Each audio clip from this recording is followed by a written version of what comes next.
Good afternoon and welcome. I'm Martin Langeveld. I'm a resident of Vernon, so I'm the token Vernonite here to welcome you to Vernon tonight. And I wanted to also to mention a little bit about the Windham Regional Business Planning Competition, which Strolling of the Heifers and BDCC are co-presenting this year, and this is very relevant to this afternoon's subject. I do the marketing work for Strolling the Heifers, and I'm also the coordinator of the competition. So I just wanted to give you a little update. You might have seen our publicity and outreach, trying to get people to register. Last week was the deadline for people to register for that competition, and I'm proud to say that we have 65 startup and small existing businesses that are participating in this competition. Ultimately, we will sugar that down to 20 finalists in 4 different divisions, and we will give out $68,000 worth of prize money. This is largely funded through the Windham County Economic Development Program, the so-called VY settlement grants, with a grant from the state. And as far as I know, this is the first project under that program to be visibly up and running and to actually have received a check in the mail to get us started. So that's up and running, and that'll be going on until June. So keep an eye on the results from that. So with that, I want to turn it over to Adam. Take it from there. Hi, again, thank you. I'd like to thank our board members who are here from the BDCC and SeVEDS, and also, of course, thank the Lieutenant Governor and his staff for making today possible. Before we begin, we'd like to take a moment to note the absence of VPR journalist Susan Keyes. We're all saddened to learn of Susan's recent passing. Susan would certainly have attended an event such as this, and her presence is missed. Our sincere condolences go out to her family and loved ones. The BDCC and its affiliate organization, SeVEDS, are delighted to have the entire region of southern Vermont represented here today, with pitches coming from Marlborough, Chester, Halifax, Wilmington, Bellows Falls, Brattleboro, Bennington, Putney, Vernon, Westminster West, and more. The number one objective of SeVEDS is to act regionally, and I am happy to report to the board that we are succeeding. Today's pitch session is a roadshow of the original event held in Montpelier at the beginning of the legislative session by the Lieutenant Governor, and co-sponsored by Representative Heidi Sherman and former State Representative Paul Ralston. To talk about the concept and the economy of Vermont, please welcome Lieutenant Governor Phil Scott. Thank you. Very much appreciate having you all come out today. I thought I'd start out a little bit just to tell you about myself. I was in the Senate for 10 years before becoming Lieutenant Governor. And I'm a blue-collar worker by trade. I grew up in Barrie, and went to Spalding High School, went through the vocational program there, and also college prep. Ended up going to UVM. I wanted to be a shop teacher in industrial education. It turned out that that wasn't for me after I did my student teaching, so I decided to fulfill some of my business dreams and started a motorcycle shop, and then went on to be involved in a construction company that I still own today after about 25 years, 30 years now. So I still go into work every day at 6:30. I have almost 50 employees. And so I stay connected to my business. I stay connected to Vermont by going out and doing things. I learn by actually physically touching and feeling and learning about Vermont and keeping my finger on the pulse. And that, when I became Lieutenant Governor, I thought, what better way to do that than to go out and do work a day in somebody else's shoes. So I started the Vermont Everyday Jobs Tour, where I go out and visit Vermont businesses, and I get to work a day in somebody else's shoes. And that experience has taught me a lot, and it's not just about the business itself, but about the people, the employees, working side by side, I understand more about the challenges that Vermonters face. And there seems to be the same common theme, what I've found over the last 3 or 4 years. And I've done everything from teaching second grade to working in emergency room at a hospital, Porter Hospital. I made violins right up here in Brattleboro. I've also worked in a distillery and done all kinds of different jobs, worked with a large animal vet. And, but what the common theme is this crisis of affordability we're facing in Vermont. And it seems as though we're trying their employees are working 2 and 3 jobs trying to make ends meet. And I thought, you know, maybe what we should be doing is trying to reinvigorate the economy and paying more attention to that and growing the economy. So I thought about that a lot over the last 3 or 4 years and decided we should come out and because there's a feeling of disconnect between the business community at times and the legislature. And I thought we need to bridge that somehow. We need to listen to our businesses. We need to get out and actually see what's going on in Vermont and ask for their ideas, because the ideas aren't exclusive to the legislature. It's about all of us here. So I thought with the help of Paul Ralston, Vermont Coffee Company, former rep, a Democrat, and Heidi Sherman, she's from Stowe, a Republican. They formed this Vision to Action committee to try and reinvigorate the economy in Vermont. So we got together and had that first economy pitch where we asked for 15 entities to come in and give us 5 minutes, give us a proactive approach to what we can do to help you grow your businesses or your sectors. And it was very interesting, the first one, and encouraging, because we had 22 senators that came, and we had about 30 or 40 House reps, or maybe more. And everyone went out of there with shaking their heads saying, you know, I didn't think of that. Maybe we could do this, and that doesn't seem so difficult. And so I was very encouraged there. And then we had some other requests, went to Rutland after that, Franklin County, now here in Vernon. And what we hope to hear is, again, some proactive approaches, some common sense solutions to what we can do to help ourselves. And this I wanted to emphasize. This is the concept that I came up with is it's a combination, kind of a cross between speed dating and Shark Tank, if you've seen that. So it's a combination of the two. You have 5 minutes.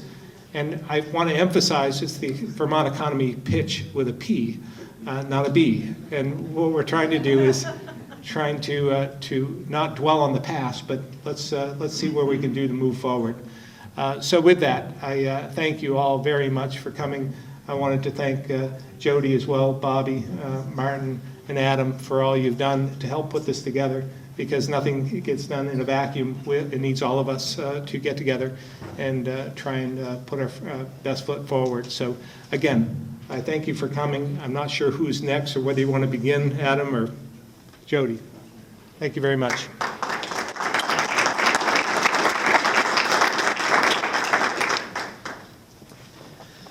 So thank you all for coming, and in particular to our pitch presenters. So I want to let you know what the format is. So we're going to be very strict about the 5 minutes, and we're going to give you some help with staying within the 5 minutes. So we'll start the timer, which will be rotating between myself, Adam, and Laura, depending on who's up here introducing. When you're at 1 minute, you will see this over in the corner. And when you are done, you're done. And if you run over a teensy bit, that's okay, but if it's 30 seconds beyond, we will cut you off. And then we're going to be going very rapidly. So if you know you're on deck, coming around the side would be helpful so that we can rotate through everything very quickly. There'll be no spaces, no questions. Any kind of mingling or questions will happen at the end of the event. Any questions from you right now? Yes. How are we going to handle handout materials to get those to the people who need to read them? You can give them to me. Right here? Yes. Thank you very much. And I will get them to the folks you need them to get to. Anything else? All right, with that, Thank you, Jody. And Jody's done a fantastic job putting today together, so thank you, Jody.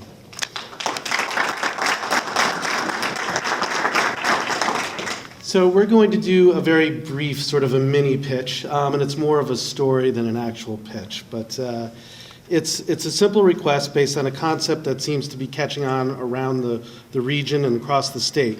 And what that is that we are stronger when we act together. And we must continue to act regionally in our efforts to improve the state economy. SeVEDS, through a federally prescribed process of regional focus, was able to develop the Southeastern Vermont Comprehensive Economic Development Strategies in 2013 and then update those with the vital projects again for 2014. One of the original projects listed in the SeVEDS is here today. This business is located in Halifax, Vermont, and was inspired by watching the federal process of disaster recovery interact with the local communities. The future entrepreneur, Christina Moore, knew there was a better way. It was very obvious, and she set out to invent that solution.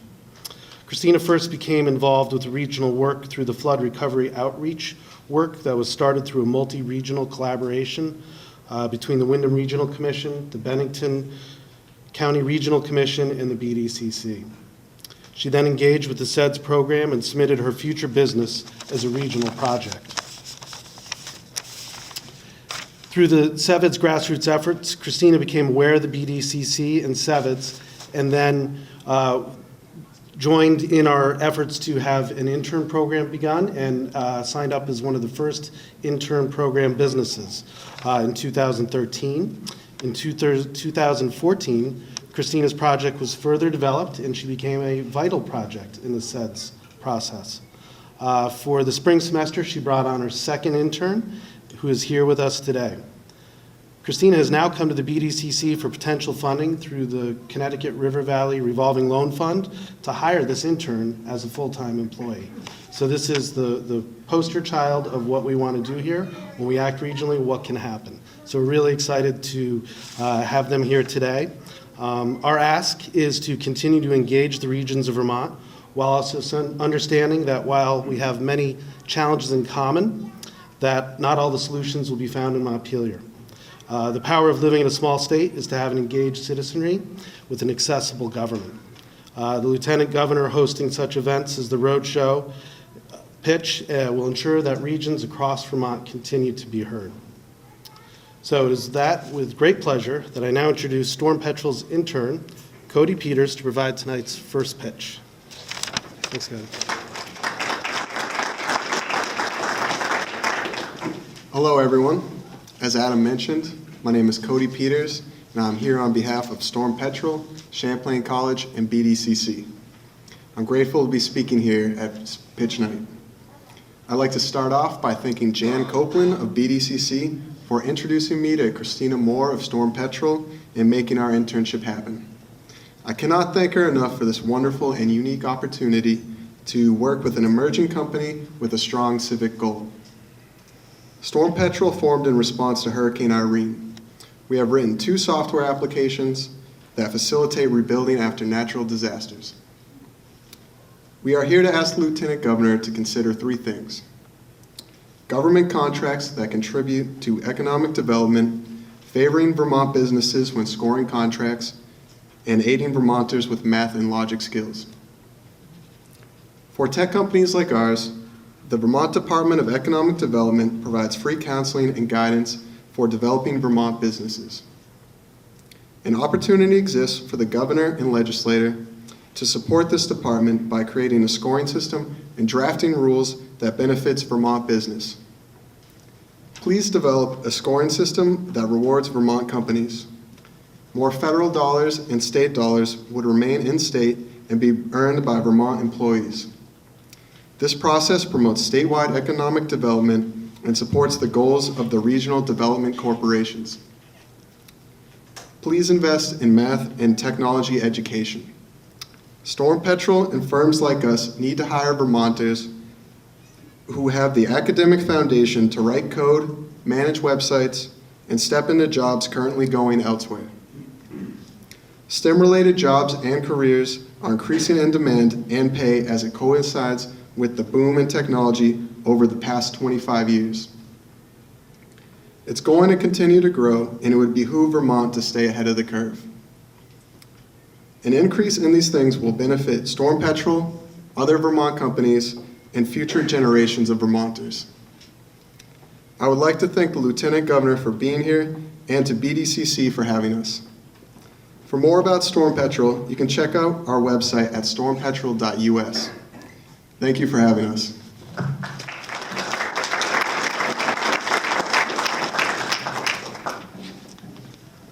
Great, thank you. So up next is Jeff Higgins with the Vermont Technical College. Jeff?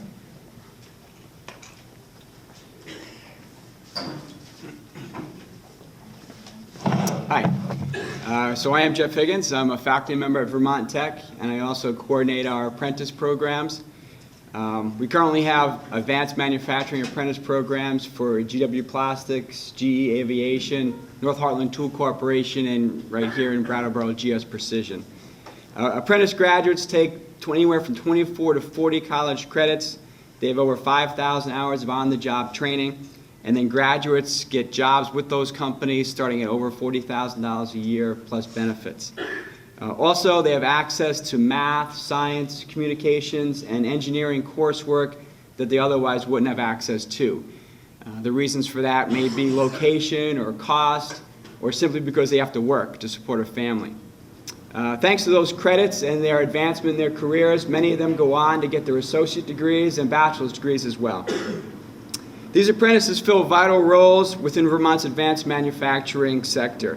They work in engineering, operations, CNC programming, quality assurance, testing, and in leadership positions. Dan DiBattista, who is the plant manager at GE Aviation, is an apprentice program graduate. These jobs are crucial to Vermont manufacturers remaining competitive in their industry sector, and it's also urgent that they're crucial to their ability to stay in Vermont. These programs must be made available statewide and open to the public. There are only so many manufacturers in Vermont that are large enough to go it alone in supporting an apprentice program. Yet I would dare say that every manufacturer in Vermont needs workers with these skills. When we ask our employer partners what the greatest challenge is for them staying in Vermont, invariably finding a skilled workforce is high on the list. Well, Vermont Technical College has the solution to that workforce challenge. And Vermont Technical College is implementing the solution to that workforce challenge. But we need help to expand that. So here's my ask. First, fund apprentices. We'll recruit the manufacturers. We'll mentor the manufacturers on apprenticeship. We'll teach the math. We'll teach the science. We'll teach the communications. We'll teach the engineering courses. And the manufacturers will compensate the apprentices while they're in school. But we need the state to invest in the students, to invest in Vermonters who are willing to work 40 difficult hours a week and then go to class and excel in the classroom after their shift is over. Second, we would ask that the legislature use the capital budget, make a legacy investment in the state's workforce development infrastructure, help us invigorate our applied electrical engineering and mechanical engineering laboratories. The capital budget appropriation has been reduced significantly. We'd like it to be restored so that we stop losing ground in the upkeep of our infrastructure. And unfortunately, creating another burden on the Vermont students' tuition. Vermont Tech's a leader in applied learning methodology, getting students hands-on experiences. Our employers who hire them call them plug and play because they're ready from day one. Unfortunately, if we can't keep up with the laboratory infrastructure needs, we might not be able to have that level of excellence down the road. A comprehensive investment in our labs and learning spaces will allow us to be able to keep our graduates competitive and our manufacturers competitive as well. So here's our plan. We would want to deliver lectures statewide via distance learning, be that Vermont Interactive Television or Adobe Connect or some other platform. Students from all over the state would be able to access those lectures. And then if we had the labs that we need, the equipment for those labs we need, we would bring them to campus for Saturday laboratory experiences. But we can't do this without help. Without the help from the state, the GEs, and the GW Plastics, and the GS Precisions, they'll continue to work with Vermont Tech to educate the workers that they need. But for companies like Swiss Precision, Bradford Machines, New England Precision, and the 98% of other manufacturers in Vermont that are too small to go it alone, they'll continue to struggle to find their workforce. They'll have to look outside the state to find those workers. Or perhaps worse, they will move themselves closer to those workers. Thank you.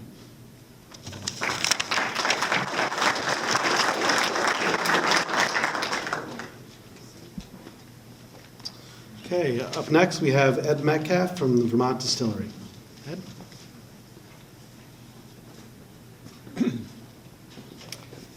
First, I'd like to thank the Lieutenant Governor and the folks from BDCC for this opportunity to address some of these issues. And before I tell you about what my thing is, quite a few years ago now, I think it was 2007, I entered that business plan competition and I won $1,000 and it encouraged me. And so the second year I applied again and I won the $10,000 prize. And I can't tell you how much that amount of money, it was very small in the context of the business I was trying to start, but that $10,000 made the difference. I wouldn't have gotten started my distillery if I hadn't won that prize. And so a small amount of money can go a long ways. Even though I won that money, I think it was 2008, 2009, I didn't really get started about a little over 2 years ago with my distillery over in Marlboro.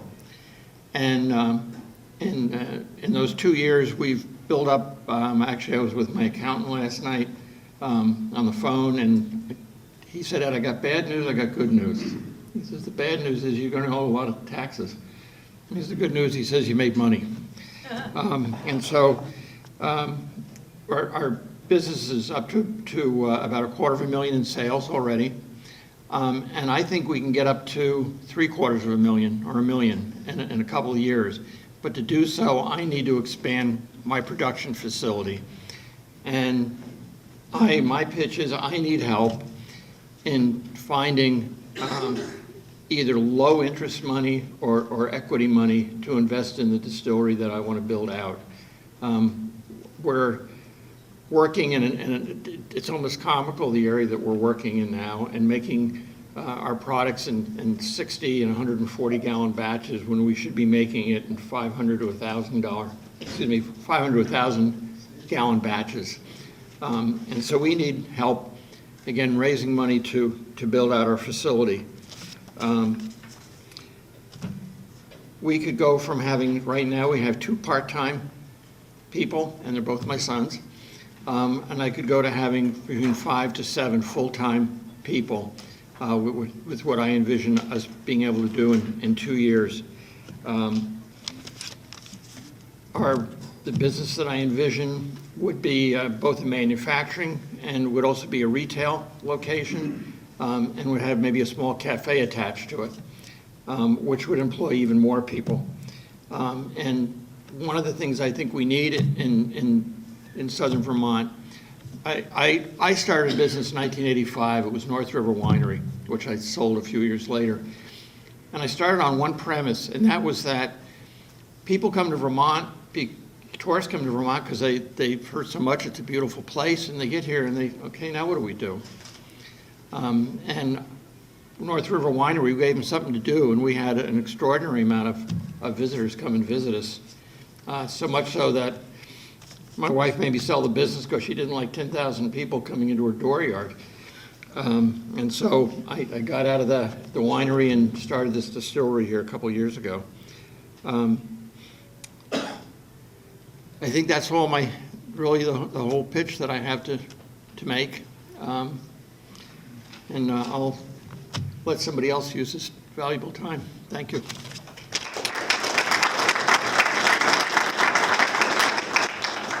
Okay, thanks, Ed. Up next, we have Joanne Ehrenhaus from the Bennington Chamber of Commerce. Come on up, Joanne.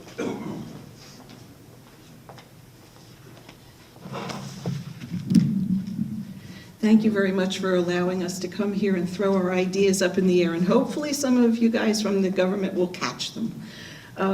My pitch is not for a specific business, not even for my own region, just for us. It is an ask that the state of Vermont make a strategic plan to use some of the assets it already holds but isn't making the most use of. Here it goes. The state of Vermont operates 10 state airports. These airports offer an opportunity for economic development. Partnering with local businesses, both the state and local economies can expand their bottom lines. By taking advantage of developing land available to the airports, bonded warehouses can be built. The state can then lease out space to the surrounding manufacturers and assemblers. The leases will pay for maintenance and for airport improvements, ensuring sustainability for those facilities. The businesses can loosen their cash flow by not having to pay duty on stored goods until they are withdrawn from the warehouse. Businesses will be able to order larger wholesale units since they're saving on duty. The public warehouse leases will also be cost-effective because the manufacturers would rather lease than build their own warehouses. Airports have traditionally been compatible with light industry. The only difference here is that the State of Vermont Aviation Department will be taking the lead and governing the development process on its own property. By the state developing these properties, they will be in a unique position to streamline the process. The state will have the opportunity to develop their vision for how the project will grow and how it will look and function within its region. By working as a consortium of airports, the traffic flow, supporting operations, connectivity, and efficiencies make sense. With state airports in all ends of our state, Vermont would be able to function as one large corporation. This would give us a competitive advantage in sending Vermont products throughout the world. At the same time, Vermont would retain the rural landscape by operating these modularized production and transportation hubs. Eventually, I would like to see all the airport properties designed as one foreign trade zone, where manufacturing can take place and goods can be shipped before incurring any duty. They could ship from airport to airport to complete component assemblies as needed. Components could be shipped from overseas directly to each airport and its manufacturing hub. Goods could be shipped directly from the airports to foreign purchasers, and so that no duty would ever be due and owing. There are a great many variables within the foreign trade zone operations that would make these aviation hubs very profitable for the integrated businesses. If this idea sounds appealing, I would be available to discuss the many possible details. And in closing, these airports and the land exists. All we need to do is take advantage of the opportunity. Thank you.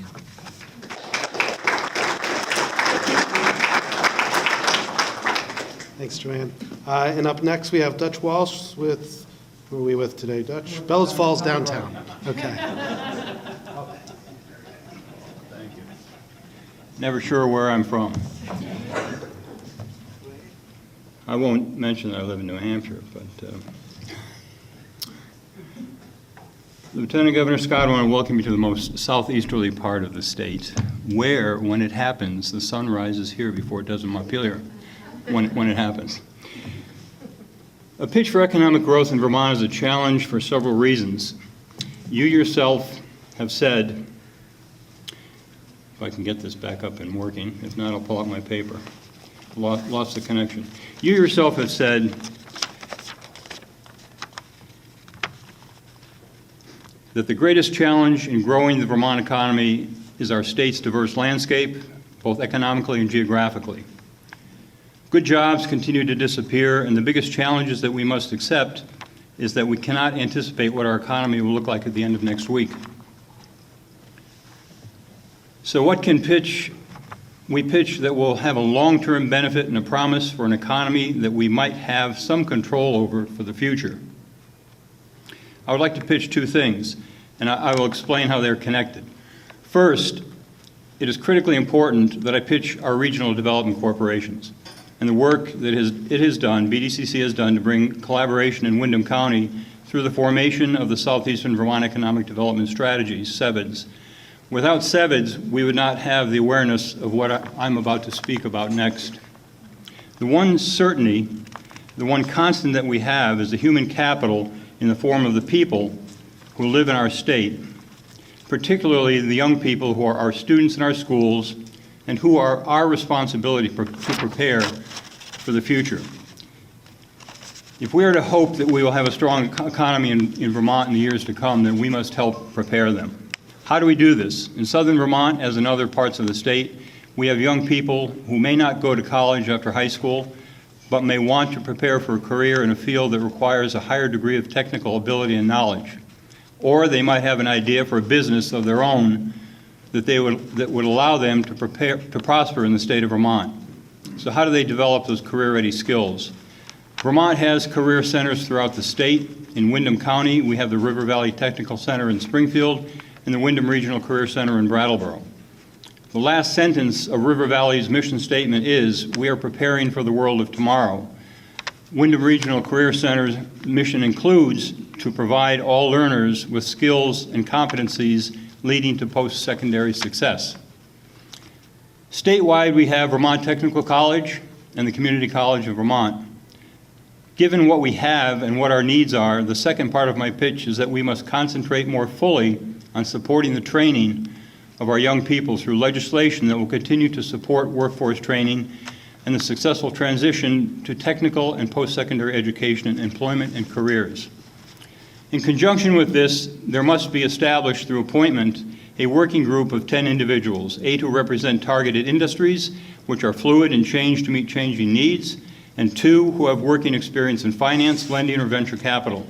This group would strategize with the regional development corporations who have an accepted comprehensive economic development strategy for the purpose of assisting with articulation agreements with our educational institutions, and in the long term, building a strong partnership between our businesses and schools, and must include parents, students, guidance counselors, and teachers. Last, as legislators, you must work with those of us in economic development to identify policies that will reduce administrative barriers to efficient operation of the state's workforce development system and barriers to improved coordination of workforce development in the state. Such policies should include waivers of statutory requirements and rules, as well as the development and implementation of one-stop access to workforce development services and school-to-work transition. Together, we must identify ways for sharing resources that will lead to collaboration with public and private entities that will lead to improved workforce and economic development strategies for the future. Thank you.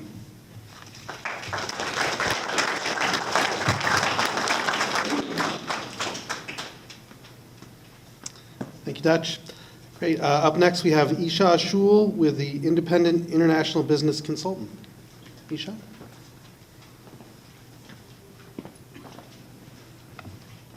Greetings. My story is completely different, as is my name.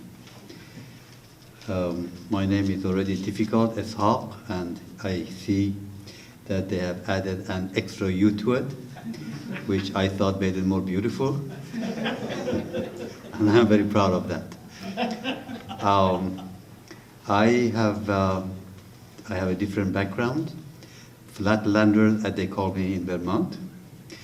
I have lived around the world, worked in many, many countries, in many regions, and my life has been banker and financial advisor to governments in West Africa, where I was knighted, in Asia, and in country where I was born, in Iran. So when my wife read about this session, he said, "Here is your chance. Go and tell them what perhaps could help Vermont." And here I am. The state is beautiful. There is great deal of positive things in this state. The friendliness, the honesty. I wrote a memo for them, so if anybody wants to have the detail, it's there. And there is so much that can be done in this state to keep it alive, well, when children and grandchildren of the people who live here would return, have a job, and survive and keep the culture and the integrity of the state intact. Now, we may need nothing, we may have whatever we have, stay here the way it is, don't do any more. I don't think this is the case. I think we need a lot more to retain the beauty of the state, the integrity, the economy, and retain the job and increase the job and keep a better future for our children and grandchildren. We need to do a lot more.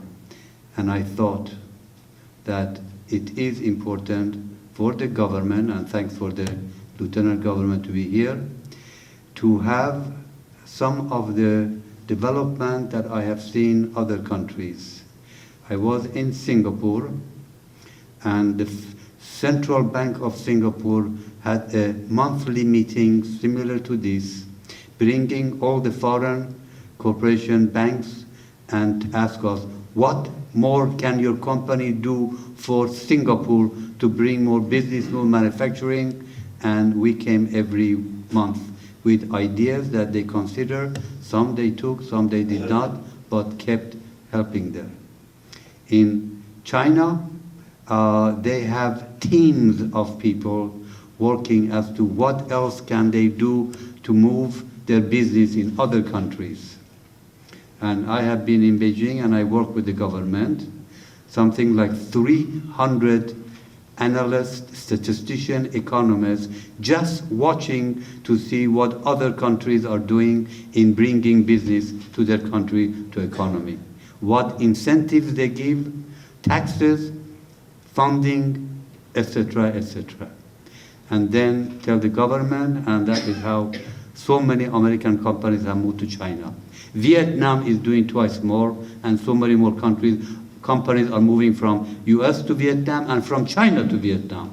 So here I am recommending to the people involved, and thanks for the group, to do a lot more as to learning what is happening in other states. And one example is South Carolina. South Carolina, that I studied, and there is tremendous amount of information, is doing unbelievable.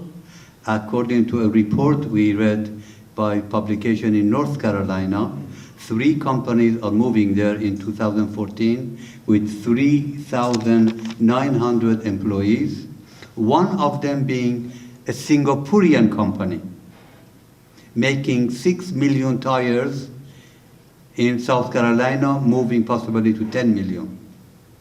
Welcomed by the governor of South Carolina, who happened to be an Indian descent, a Sikh, and has been welcomed.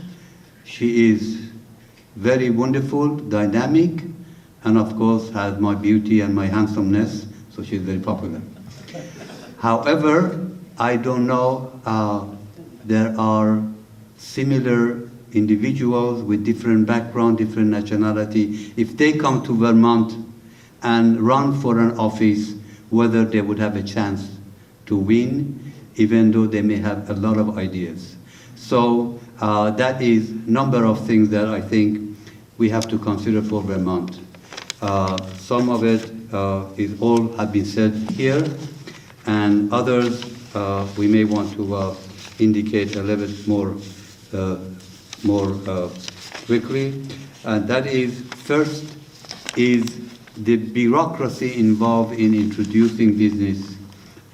Is that easy, acceptable, easy? How is it? I don't know. I just tell you that 27 years ago, when I fell in love with Vermont, I was in West Africa, managing Chase Manhattan business in West Africa. Our son was in Vermont, in MIT, and we were just back and forth. We asked him to buy us a house between Boston and New York, and he bought us a house, and ended up to be in Westminster. We came midnight, my wife and I and our other children, and in the morning I fell in love with the beauty, the trees, everything else. And as I lived and came and gone, I lived more. The honesty, the integrity, the thing we learned and we saw, I decided to discuss that with my friend in Japan, where I had moved there after a year. 27 years ago, I was in Japan explaining to one of my biggest customers. We're out of time. Okay? I have 30 seconds? Actually, no. That's fine. 30 seconds. I just thought that this company who came after spending a lot of time and effort and went for millions of questions to answer, suddenly they apologized to me, Mr. Shaw, sorry. South Carolina's governor ended up going there and they got the business. We are sorry. Well, I called today a few people, including the speaker before me, just to find out if things have changed so I can call them back again, contact my contact to see if I could bring them back. And I saw a change. Wonderful, Mr. Dutch Walsh, I think you remember, I talked to him. He was extremely helpful, gave me his email address, which I have already emailed to my friend in Japan to see if they could come back here after 27 years. And I hope more changes take place. I hope there will be organization to do more studies, and I hope you will bring more big business from outside and bring those companies that we have lost back to and keep IBM here because they are about to leave as well. Thank you.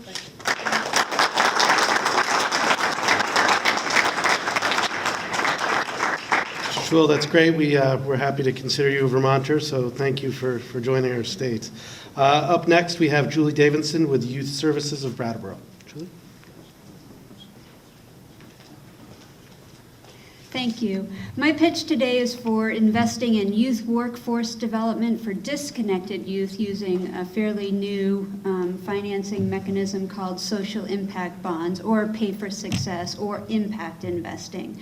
I'm going to start with a quote from Bernie Sanders, who I think stated the problem that we're facing very clearly in a September 2014 address.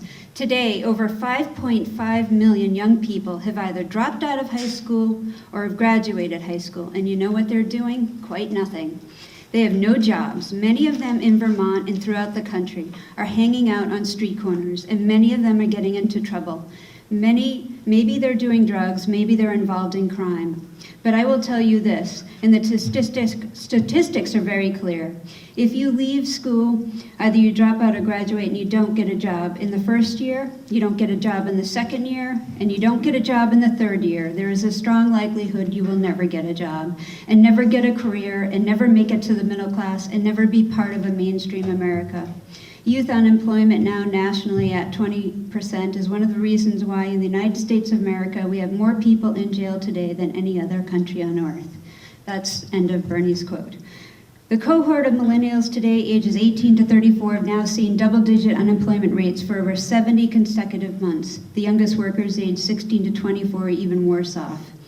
Why should we care about this? Isn't it their failure? Well, beyond our moral obligation to the next generation, there is a cost when youth become disconnected to school and work. There are numerous studies that reveal the staggering cost to federal and state governments and local taxpayers. The taxpayer burden of a 16-year-old youth is estimated at $258,000 and change. The social burden is calculated over $755,000. As you can see, it can become quickly expensive. Fortunately, there are solutions out there, and that's what I'm here to talk about.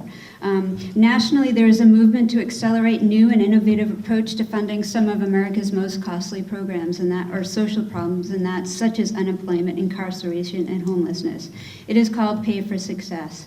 Pay for Success uses financing vehicles such as social impact bonds and have the potential to address important social issues by directing capital to programs with a track record of success. Pay for Success financing mobilizes private sector investment capital to expand the operations of highly effective programs that get results. During the fiscal year 14, the federal government spent over $485 million to catalyze Pay for Success activity in this country and to invest in government's nonprofit provider capacity to accept these transactions and to create a market for investment in the social sector. Vermont has, I'm happy to say, has gotten on that bandwagon. They submitted an application to the Harvard SiVEDS. I was part of that process. The application went in through the Agency of Human Services with support from the governor's office. We're waiting to hear on that. That will bring technical assistance to the state to explore and conduct feasibility studies, but we need to do more. The workforce, the reauthorization of the Workforce Investment Act also grants states the right to use some of that money for pay for success initiatives.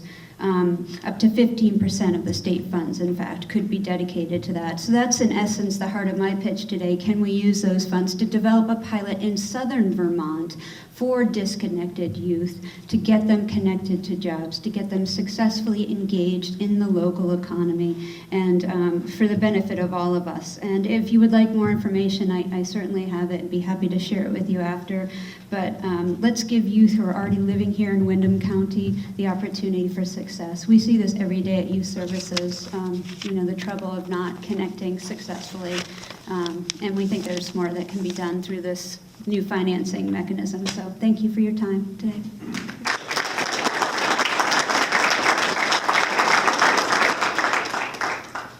Okay, that was great. And up next is Michael Clough with the Southern Vermont Museum. Thanks,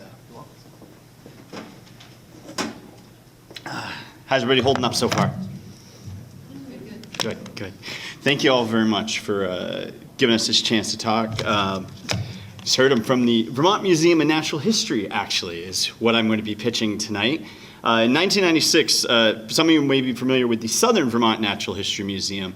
We were founded on a historic collection of natural history exhibits. So over 600 taxidermy mounts of species native to the Northeast.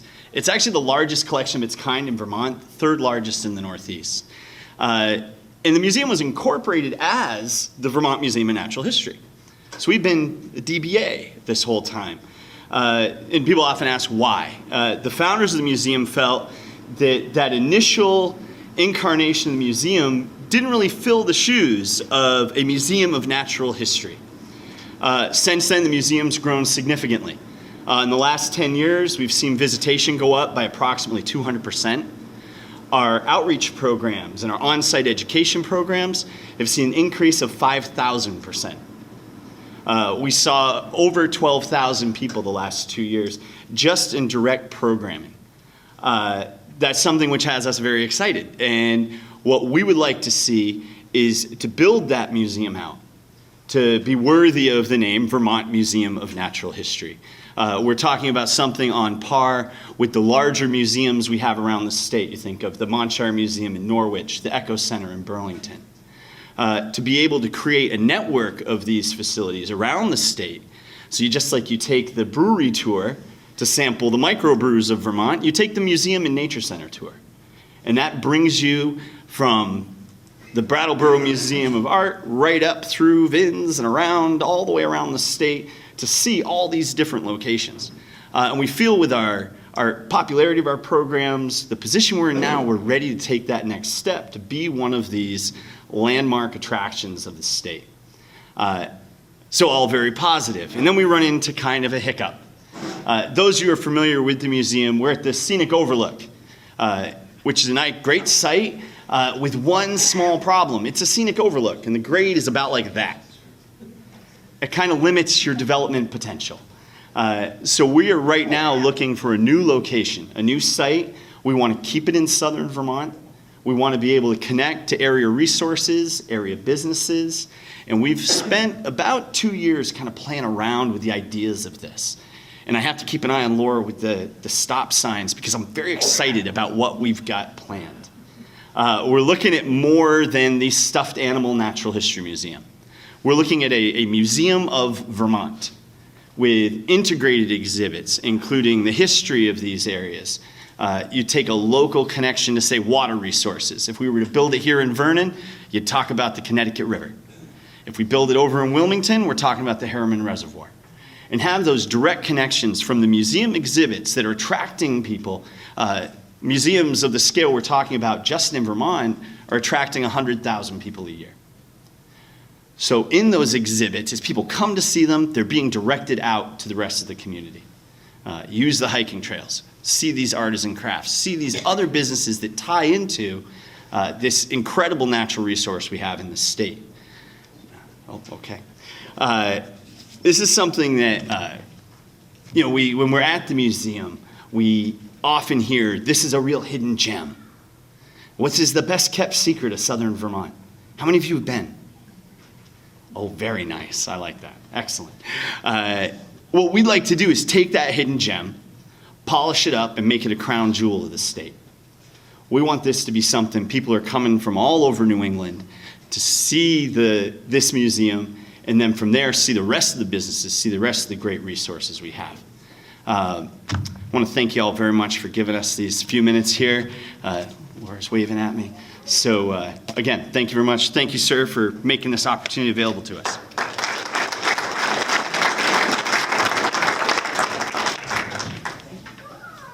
Thank you, Mike. Up next, we have Munson Hicks for the Vernon Voters Alliance.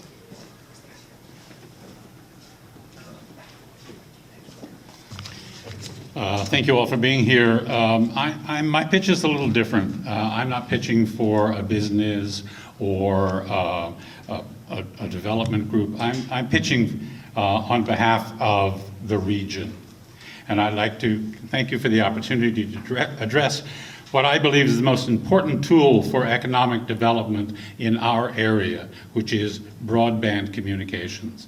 I have recently addressed the Vernon Planning Commission about broadband access for the town, and as a result, the Planning Commission is revising the town plan to include broadband access as an essential part of an infrastructure for the town, as important as roads, clean water, and essential utilities. And I urge other towns to do likewise. Currently, we are using technology that is more than a century old. Telephone was invented in the 1870s. Coaxial cable was in the 1880s. Fiber optics started in the 1970s, but it really hasn't begun until this century. The last mile technology, also known as fiber to the home, will allow business and residential customers 1 gigabyte and higher access to the world. And in these coming years, it will not be a luxury, but will be a necessity for communities if they're going to attract people to live here and new business to add to the GDP of our town. People will say that it's too expensive, but in reality, it is too expensive for communities not to have it, as communities will be bypassed in the growth that is to be derived from it. It isn't that your home is going to be worth $5,000 or $6,000 more if you have it, but soon you won't be able to sell your house if you don't have it. There's no incentive for Comcast or Fairpoint to provide this here, so I'm urging the development of municipal broadband systems. There are many of these models to choose from, as there are more than 150 successful systems throughout the country. If the state of Vermont can backstop this movement with loan guarantees on bond issues and facilitate growth in other ways, the towns can safely develop the infrastructures as necessary. High-speed internet is only a fraction of the capabilities offered by broadband access. We don't even really know what's going to be coming in the years ahead, but what we do know is that fiber optics operates at the speed of light, and nothing will ever come along that's going to be faster. So it will never become obsolete. For example, I currently spend more than $200 a month on cable, internet, and telephone service. I send that money to California, to Texas, and to North Carolina. In general, the providers of fiber optic networks are paid about 50% of that rate, so $100 of my money would stay right here in town. If 300 homes and businesses signed up, that's $30,000 a month, or $360,000 a year that doesn't leave the area. If that's not incentive to help the economy, I don't know what is. If this is so important, why aren't other places doing it? Well, they are. Just to our south, there are actually 30 towns, including Northfield, Coleraine, and Heath, that are developing Western Wire to give broadband access to their area. Vermont has made great strides. We have fiber optic to this building and to the town. We have the beginnings of our last mile infrastructure already. But we need to aggressively continue this if we are to compete with our neighbors and with the world at large. We have a highly skilled workforce in the state of Vermont. We need to give them the tools with which they can pursue their abilities. Thank you for your attention.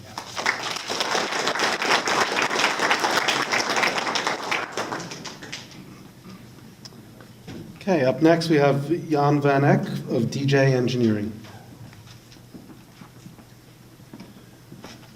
3 months ago, the New York Times published a very detailed recap of the level of employment in the state of Vermont. I actually did it for the entire United States, but the state of Vermont was particularly interesting to us. And that was published on December 12th, 2014. The numbers were not encouraging. This was for the male population between the ages of 25 and 54, so those are the prime earning years. And the New York Times determined that the unemployment rates for this segment of the population,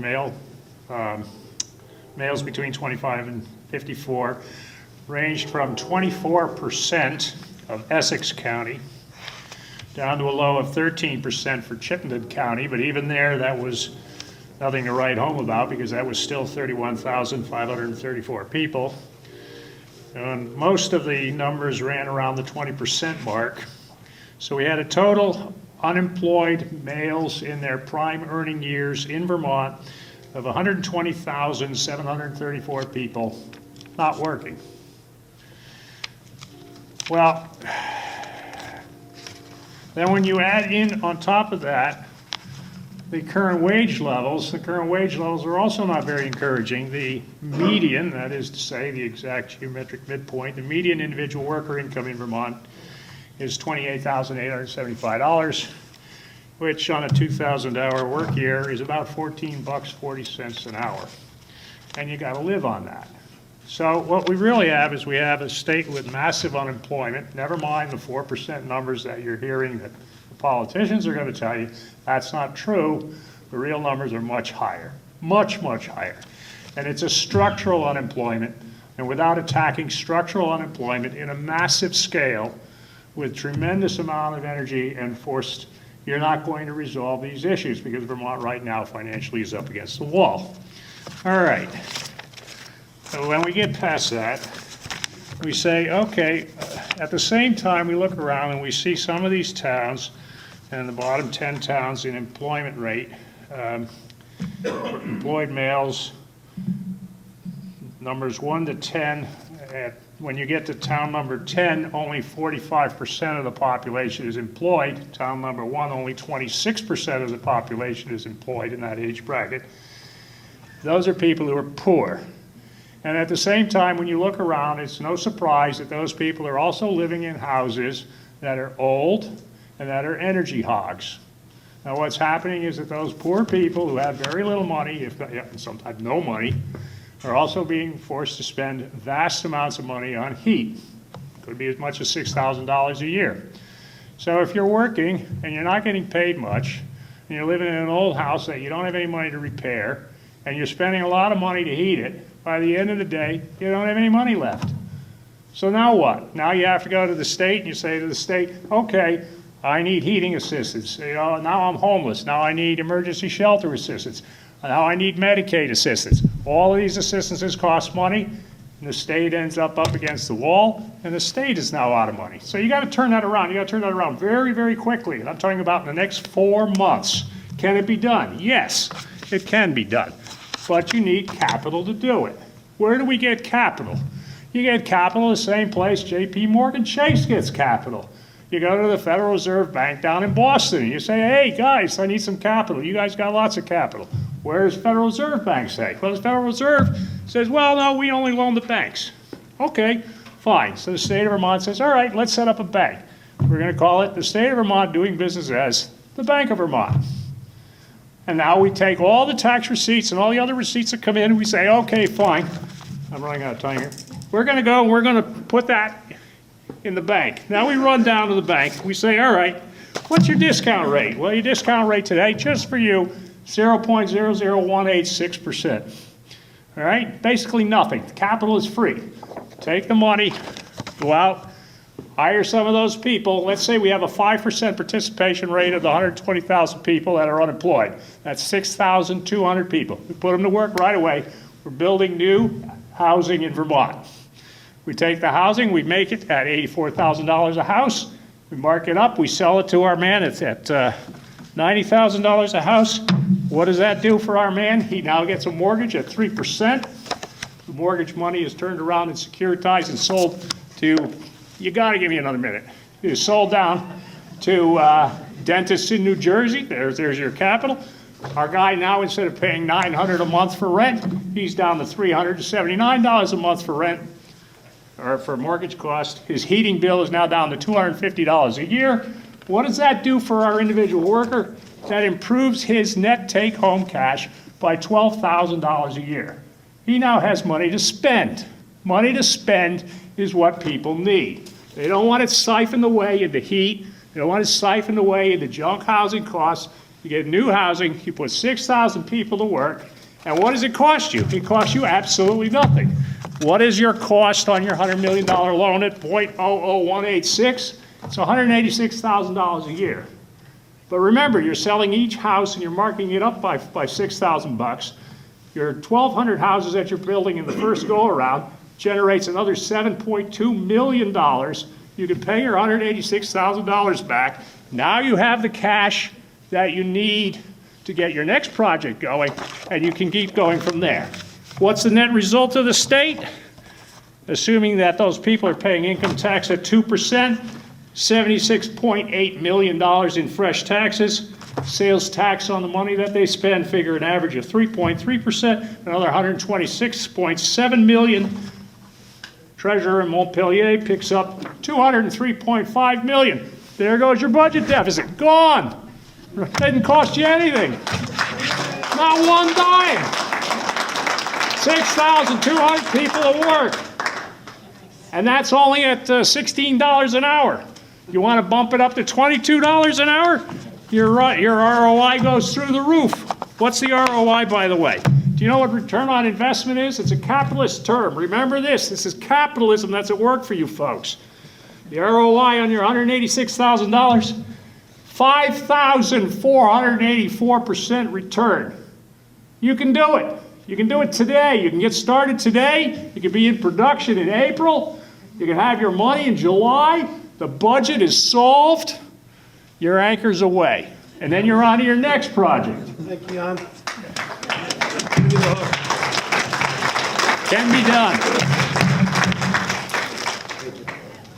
And if you want to know how to run the state without having to pay. Quiz will be following the refreshments in the back. Up next, we have Michael Knapp of Green River. Michael? I'm looking pretty sideways there. Okay, great. Let me see if I can do this in 4 minutes and get that minute back. So my concept here is derived from an effort to try and attract young people in the high-tech industry, in the software industry, and other non-polluting high-tech industries, high-paying, to Southern Vermont. How to kind of leverage on the success we're seeing in the software industry amongst our friends in Burlington. How to also retain our young people as they come out of high school, as they come out of some of the colleges in this area. How to keep them here and in the jobs that they're interested in. And I think we have kind of a unique opportunity. There's a market transformation that is just beginning to occur. We're seeing corporate social responsibility move from sort of a marketing, a greenwash, something you do on the side as part of what your business does, to becoming a central strategy for investment, for attracting capital, for showing profitability. We're really seeing companies that maybe when I was a kid, Nestle, we boycotted it for its behavior in West Africa and formula, to now they're looking at issues of women's empowerment, literacy, how to try and sustain agriculture in West Africa, for example. trying to keep their supply chain alive, if you will. So we're seeing kind of a new economy emerge. And at the same time here in Vermont, our tourism and marketing dollars, well over $3 million a year, are going into creating a Vermont brand. It's mostly right now in agriculture, it's mostly in tourism. But I think that same investment can be leveraged to create a niche opportunity for high tech in southern Vermont and in the rest of the state. And what I'm thinking of is an idea where we take the brand of Vermont and the reason we're living here, this beautiful environment. There's no billboards on our highways. We care about our environment. We're here partly because we're not interested in the dollar only. We're interested in a quality of life that we can have here.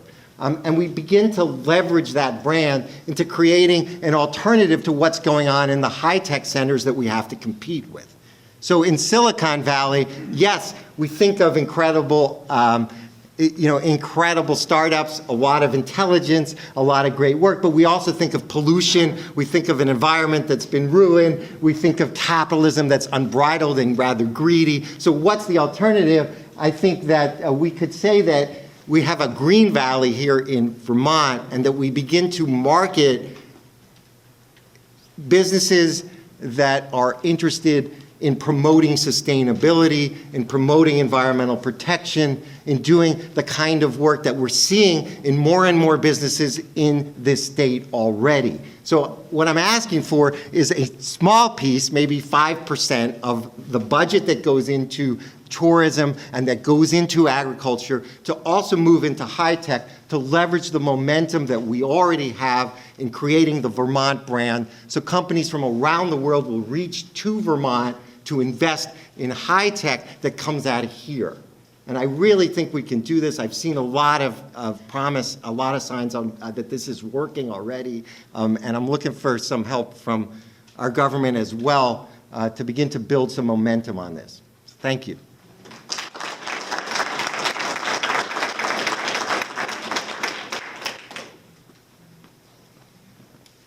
Thank you. So up next, we have Natalie Blake with West River Artist and Fulcrum Arts.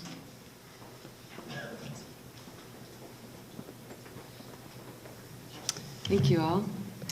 So I have a really clear Lieutenant Governor action step, and that is simply to restart the regional marketing program that was implemented several years ago for Southern Vermont to kind of bring all businesses together and market them.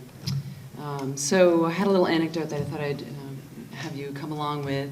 Imagine you are driving up to Vermont, maybe you're from Connecticut or New York or Massachusetts, and you've just won a ton of money or got an inheritance, and you want to blow some cash in Vermont, and you wonder, where am I going to spend my money? So you're driving up and you're getting close to Northampton, you're getting excited, and you see a billboard for Basketville, and you're like, oh, that's cool, maybe I'll go to Basketville. And then you see another billboard for Sam's, and you say, oh, that sounds cool, Outdoor Outfitters, I'll go there. And then you see another billboard, which would have been my slide, that says southernvermont.com. And you're like, oh, that's cool, that might be interesting. You come into Vermont, you stop at the Welcome Center, you pick up a bunch of pamphlets, you've got this sort of stack.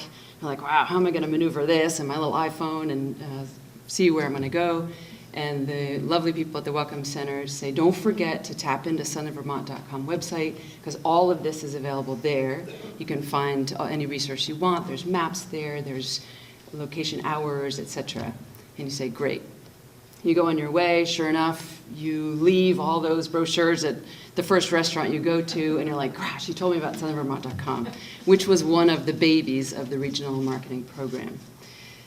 The reason that I bring this as the one action step is, so to back up from where I'm coming from, how many years ago? In 2007, my business partner and I, Randy Solin, won the BDCC business grant for $20,000 to establish a sort of a lab hub arts location destination that we have now done. We've found a location, and we do both retail sales there in a gallery, and we have an educational component, so we do a lot of workshops and bring people to us. We've now partnered with a lot of local businesses, not just artists, but all sorts of businesses. First, we've created a brochure for just the West River Valley, which is where our location is, And the brochure includes a map that people can pick up at the Welcome Center and stop at these locations and spend their money there. We've also started partnering with other organizations, arts and the rest, in Brattleboro, and we all see that we're all spending our dollars on advertising to try to get all these people, all those folks driving up from the cities to come to us. But why don't we pool our funds and do all that marketing together? All right, now we've got to spend all this time getting together and finding out how we're going to, creating an organization to do that. One day I was researching this very idea, and lo and behold, I came upon southernvermont.com, and I said, what's this? Lo and behold, the state had been funding the woman who put this together, Lynn Barrett, doesn't have to be Lynn, but someone else could be employed to do this, to put together not only the regional, all the development of the regional marketing program, but this website in particular. And I called Lynn right up and I said, what's up? And she said, well, it's been shut down. And I said, okay. When I got together with all my friends and said, what shall we pitch to the Lieutenant Governor, we decided that was really the key, easy action step. It's already there. It was already implemented. Just put the green light back on to that and update it. The website is still live. There's beautiful imagery of all of Vermont economic contributors there. I just happen to be from the arts sector, but there's all sorts of amazing resources there for anyone visiting Vermont, including the youth services, including the agriculture, including the arts as destination, et cetera, et cetera. I could go on and on. Yeah, that's my pitch. Thank you.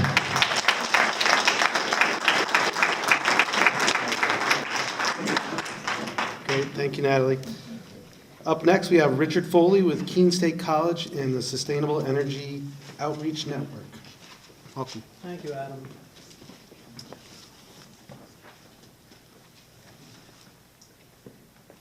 Got a slide for me, Jody? I'm here in the capacity of a member of the Green Building Products Cluster Group. Jonathan Morris is here, Guy Payne, Eli Gohl, who's speaking after me. I'm waiting for this slide, it's okay. I'm a little nervous about making a pitch because the last pitch I made was about 6 years ago to the provost of my college, Keene State College. And I was a tech ed teacher back in the day, Phil. And they were going to throw out our old metals lab, okay, machine shop. And we had one faculty member left, only an adjunct faculty member, out of 13. Because not only did they throw out manufacturing, they throw out education. So we had a fantastic facility, and I knew that manufacturing was going to come back. It's going to make it come back. In Keene, we have 70 companies that do R&D in manufacturing, and a real need expressed here today for a workforce, upping the skill level of the workforce. So I pitched the concept of something called Sustainable Product Design and Innovation, SPEEDY. And I'm nervous about making a pitch today because I end up, being a department chairman, 7 faculty. I'm on 4 search committees. We're hiring a new tenure track faculty member, a new full-time lab tech. We're hiring a new director of sustainability at the college, and we're hiring a new regional center for advanced manufacturing director. So I'm a little bit nervous. I'd like to make this pitch. I hope it's successful, and then I think I'd like to step back and let Guy and Jonathan and the other folks take over. So that's my gig. The other piece is this. I'm a surfer. Back in the day, and right now we're facing a perfect storm. SeVEDS is here because Vermont Yankee's closing down with over 500 jobs that pay in excess of $100,000. It's a disaster. It's a perfect storm. And then I pick up the paper, and if you're in Keene or Brattleboro, you look at the paper, and the homeless are with us every day. It's a little canary in the coal mine. Folks are struggling. And it means also families in transition, folks who are chronically unemployed. We have drug addiction problems. We've got all sorts of things happening. So that's a perfect storm. It's very, very expensive, mental health, regular health, social services, Julie's speaking to all that stuff. So I'm thinking about the perfect storm, and as a surfer, you can't beat big surf in a perfect storm. The waves are huge, they hold their form, it's fantastic. So I feel like here I am in southern Vermont doing the perfect storm. We got homelessness and a need for jobs, and I pick up my Mother Jones magazine, and it says, "The shockingly effective, surprisingly cheap way to fix homelessness." And the solution is something called Housing First. So putting one and one together, you know, I'm not a rock star, I'm not a rocket scientist, but think about it. We have a big green building products group that's done yeoman work, putting together 176 items, right, of resources in the area. We have precision manufacturing. I don't know if that group has ever met. I thought I'd sort of sign up for precision manufacturing, but the group didn't really form, so I'm a building guy too, so I'll do the building stuff. And then we have healthcare. So those are the three clusters in this our part of the world. So my ask is that the movers and shakers set up a Housing First team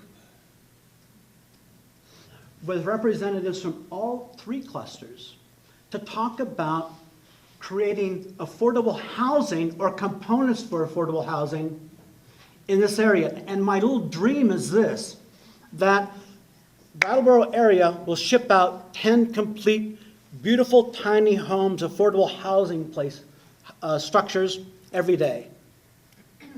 Because manufacturing jobs create between 7 and 17 other jobs. Manufacturing's #1 value added. So I'm just thinking about that. So I think that's about it. That's my ask. The other ask is this: could we please regionalize the conversation? Yeah. I live in Brattleboro, work at Keene State College, right? I'm a wetback. They have homeless problems in Keene.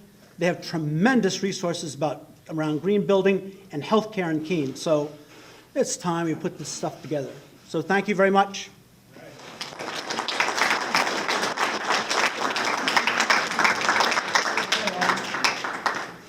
Great stuff.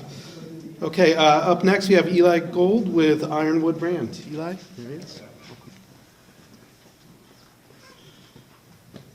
Thanks, everybody. Thanks to the Lieutenant Governor for being here. With just a little bit of background, we run what started out as a timber frame construction firm and has grown to much more prefab and back into the actual native lumber side itself to get this sort of engineered values from our local resources that we really need to go to the next step. And we've moved further and further into high-performance buildings and the unique mechanical systems that make them up. So we're not really asking for help with any of that. We've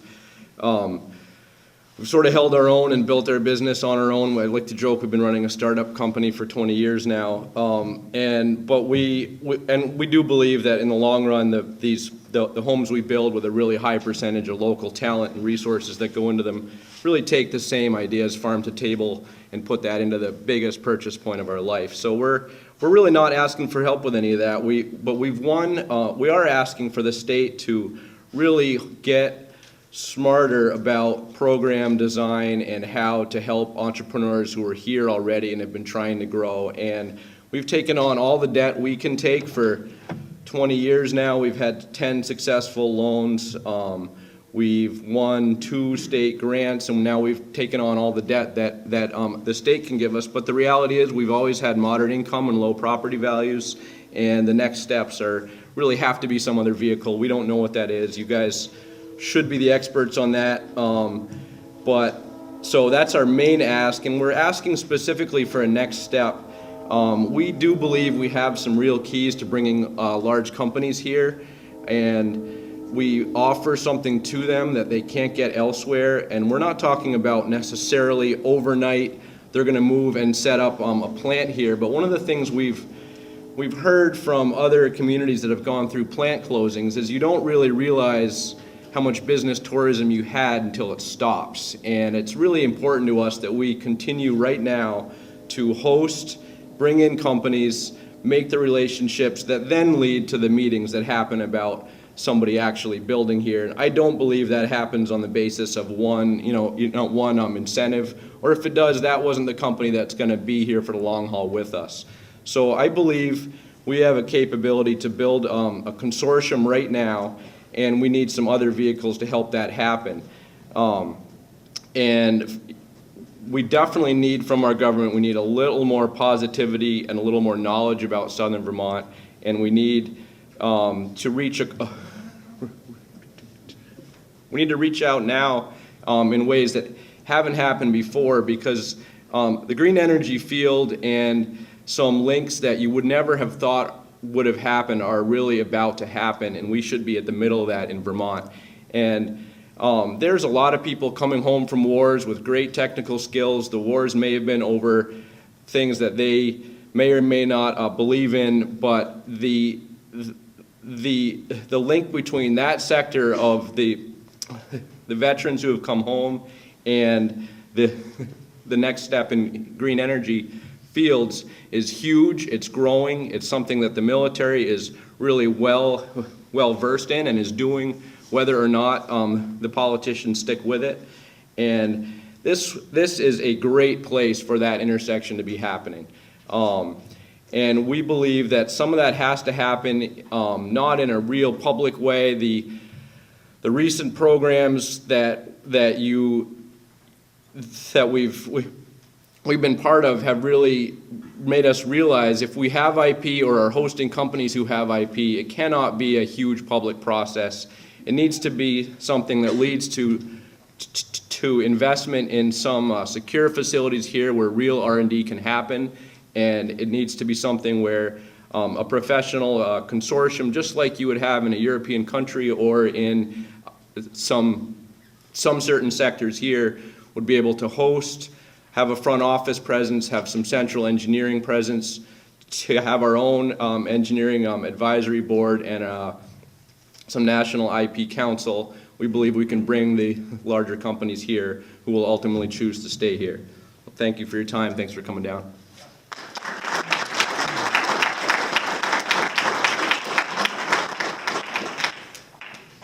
All right, up next we have Barry Pinsky, an independent artist. Welcome.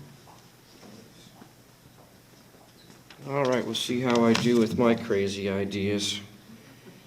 I'm Barry Pinsky. It's a great opportunity to be here. I learned about this the latter part of last week. I've had ideas around arts and the value of it and promoting arts in Vermont for quite some time. I've been here for 8 years. I moved here from Cape Cod. I had a gallery on Route 6A in East Sandwich and also one in West Barnstable. Cape Cod is known for the arts. We had a lot of people coming there to buy art. My season was very short, so I wanted as much year-round business as I could possibly get for the least amount of money. And through internet searches, I found a building in Chester, Vermont. I'm right on 103. Most of my art collectors are Fairfield County people. Fairfield County, as many of you know, is the richest county in the United States. Right now I have 2 clients that are taking care of me through the winter with all the snow, and that's really nice. 2 people, they're paying my bills. So basically, this is my idea. So my desire is to get more people on our tourist-oriented roadways in a live, work, sell environment. So that means that, like in Martown, we have a lot of homes that are available. I don't think they're that expensive. You can get a house on 103 for about $125,000. I think that there's artists out in the woods in Massachusetts and different places all over the United States that are going to craft shows and schlepping their stuff around, and they could hang out a shingle on the road here in Vermont like I do and make a living. So that's my desire, get more of those people here. So how are we going to do that? Well, in order to get people to do something, you often need incentives. So my incentive is to give artists in Vermont a license. So they'll pay a fee, they'll get a license, now they're a licensed artist in Vermont. Well, what does this mean? Well, we have some pride. So I'm a licensed artist, like a licensed electrician. We also have some legitimacy that comes along with that, and some importance, some recognition with respect to the government. We are a licensed artist. So what is the biggest asset for people or for the government if we had artists that were licensed? Well, one of them, in my opinion, the biggest asset would be a database. So right now, according to some statistics that I have, there's like 4,000 working artists in Vermont. So if we had a database of those 4,000 artists, that would be a great resource. The previous speaker talked about people finding artists and where they are. If they're on a database, they're on a website, their website could be linked to the artist website. People could find people, they could have a tour of where they wanted to go. If they want to see glass blowers, potters, whatever it is, all that information would be out there. Plus, we could work together. If real estate people knew that different places were becoming available, if they knew that people were looking for places, we could put them together. So these are the types of things that licensing, working together, communicating, having a database ways for us to help each other. So there's some other benefits here. I'm getting a little nervous, I apologize. It's just being on Shark Tank, it's the same thing. I feel like I'm like Mark Cuban staring at me here, and I gotta figure out how he's gonna make some money, okay? So this is the deal. All right, so the artist can benefit. One of the difficulty for artists, I think, and for people like me that have small businesses is dealing with independent contractor status, employment taxes, all that sort of thing. So if part of what artists could get with their license would be an independent contractor status, like artists could work together, collaborating without having to worry about those tax issues, that could be a possibility.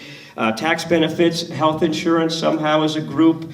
Maybe reduce sales tax a little bit. One of the issues, a lot of the artwork I sell is kind of expensive. So sales tax, an extra 6%. It could be even $25 on a $400 and something thing can make a little bit for negotiations. And then the benefit for the government, I think that the state would look good in the eyes of other states and people by having licensed artists. And the fees, if we had a fee that was significant enough and enough people contributed, we're actually creating a pool of money, $200,000 to maybe $1 million over a period of time, depending upon what the fee is. If I didn't have to pay any taxes, I had health insurance, and I didn't have to worry about any paperwork, I'd probably pay $2,500 a year.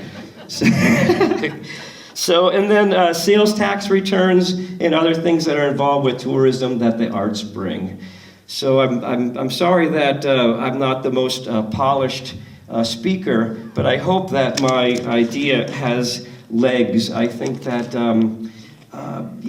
anything that ties us together and can generate revenue and have a way for people to create together could be helpful for us right now. Thank you.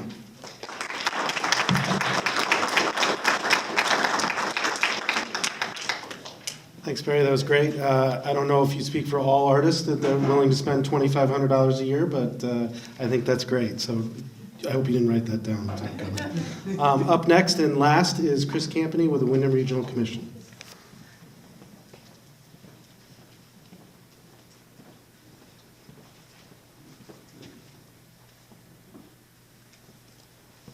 Thanks for coming down and your interest. I moved here with my wife about 5 years ago, moved here from Mississippi.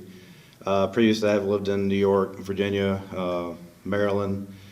And one of the things that really struck us about Vermont is when you drive the back roads as you get off the interstate's, it's a lot of parts around the country, and I know you travel around racing, and a lot of development is gathered around interstate interchanges. In Vermont, life really happens well beyond the interstate, and you get off and you drive through these villages, and generally speaking, while there may be some signs of struggle, they're still remarkably intact and still vibrant. They're still alive. And especially in the mountain east, as you get off the interstate, you travel the back roads, what you often find are the villages are dead. Businesses and the civic institutions, the cultural institutions, they dried up and withered away a long time ago. And the pitch that I'm going to make is that as you travel around, and I absolutely get what you say about kind of being in touch, touching things, getting a feel for a place. As you talk to people in our villages, talk about wastewater. And that may not be particularly sexy, but one of the things that I find anecdotally as I talk to people in our villages is they're basically frozen in time. It's very difficult to expand an existing business. It's very difficult to add an apartment to a home, whether it's a mother-in-law apartment or separate apartment out back, an accessory apartment. My concern is that we're going to just very gradually, almost imperceptibly, lose our businesses and frankly, lose some of our homes too. Because the cost of bringing 200-year-old villages, 200-year-old structures, 200-year-old lots and parcels into compliance with modern wastewater regs, which are necessary for health and welfare, it's almost impossible to do it. Because this is, if you look at the land that's available, the relatively small parcels and the modern standards, it's either very expensive and it may not be a good value proposition to make that investment, or you may just simply not have the land available to do it. And one of the things that we're trying to do is get a handle beyond the anecdotal evidence about how real and how substantial this problem is. Beyond the anecdotal evidence, all the regional planning commissions this year, we're trying to develop a methodology where we can, using GIS, using information that we already have, kind of develop a profile of each of our villages, look at the parcel sizes, look at the lot cover, look at the known restrictions, and then look at at the general wastewater regs, what they would require, and see just how much of a pickle we're in, and then make the case to the legislature, make the case to our political leaders that we really need to look at this more in depth and figure out how do we invest in our villages in a way that keeps them alive. Because a lot of the underlying cultural support, economic support, and all is there. It's the issue is oftentimes these wastewater problems, we ignore them right until they're undeniable. Wastewater kind of has a way of becoming undeniable at some point. Becoming aware of this isn't just a private property owner's problem. When the village market can't expand because they're not able to get a wastewater permit and say in order to put tables so people who eat at the deli, who buy food at the deli can actually eat in the restaurant at the market. To what extent is that a problem? And I know we've heard this in Newfane, we've heard this in Londonderry, we've heard this in other villages. To what extent can inns even be sold when you have the engineering inspection and the existing septic can't meet the new requirements, and then they're not able to sell? And so the concern is that this may be just a very creeping, gradual problem, but I would urge us to get a handle on it before it's too late and recognize that it really is a public policy issue. It's much more difficult to bring these places back from the dead than to keep them alive in the first place. And so that is my pitch.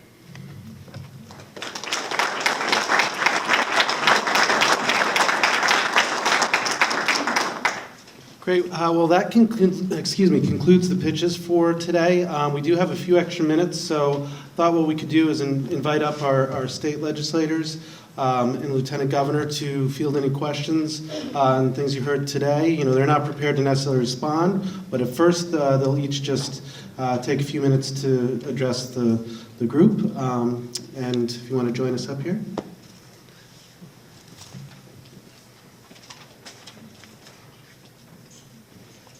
Mike, would you like to begin? You're the host here. I'm the one that didn't wear my uniform. Wow. Well, I'd like to thank you all for coming. This is a great conversation that the Lieutenant Governor started in Montpelier.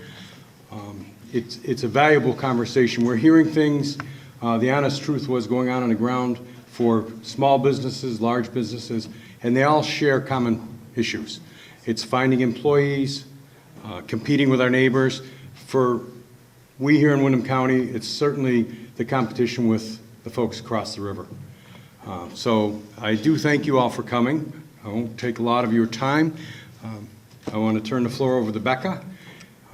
She's our freshman senator for Windham County. And again, I'd like to thank you for being here. We always love to bring people into the Vernon School. We're very proud of our facility.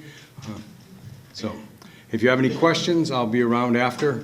Feel free to ask anything you'd like to know about what's currently going on in the legislature or whatever. So without further ado, Senator Ballin.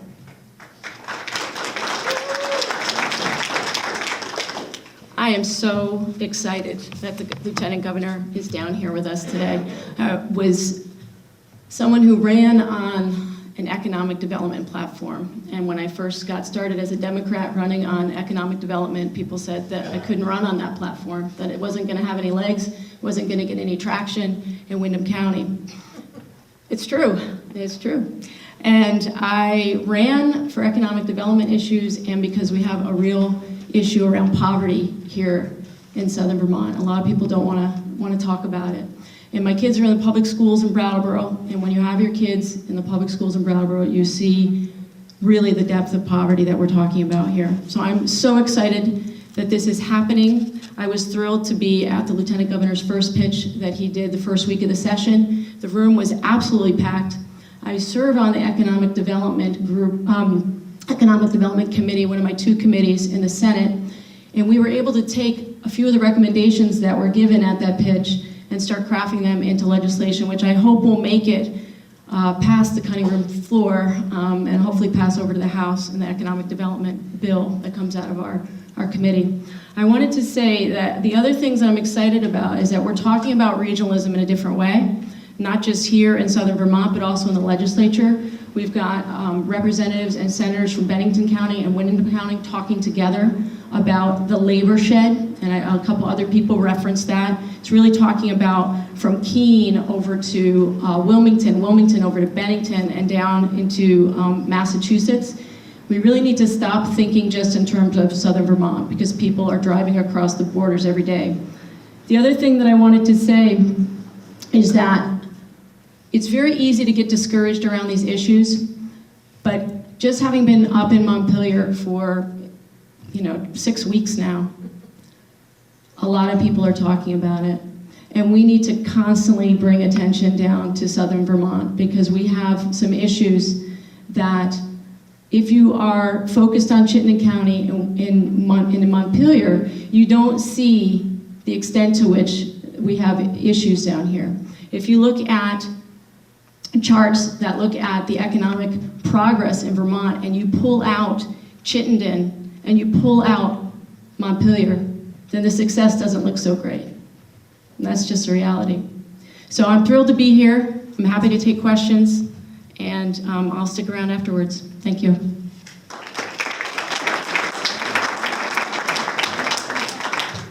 First of all, I wanted to explain the Lieutenant Governor presides over the Senate, and we also choose where senators go from a committee perspective.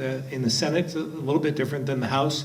The Senate senators serve on 2 committees, one in the morning, one in the afternoon, and in the House, they serve on 1 committee during the day. But we put Becca on economic development specifically because of the region, and thought that she could be a great help here. She has been very well received and doing a great job there so far, and we look forward to lending her expertise as well as listening to you about what we can do to help. And Mike has done a great job as well, but I don't serve, I don't do much with the House. I spend most of my time in the Senate. I did want to go over some of the things that I heard today, and I thought, first of all, you did a wonderful job in presenting, keeping to the time limits, most of you. And we heard a lot of common themes that I've heard in some of the other pitches as well. Cody did a great job in trying, we need more STEM. We need to focus on science, technology, engineering, math in terms of trying to invest in our future. Jeff, I think the apprentice programs and funding, investing in our students is essential to our future as well. Ed, with your distillery, paying taxes is healthy. That's what my accountant always tells me every year. Paying taxes is very healthy because you're doing well. But the access to capital is something that we heard at the very first pitch. I know we have a couple of bankers in the room as well willing to lend money, but there's also angel investment programs that I think we'll see some legislation on that could be beneficial.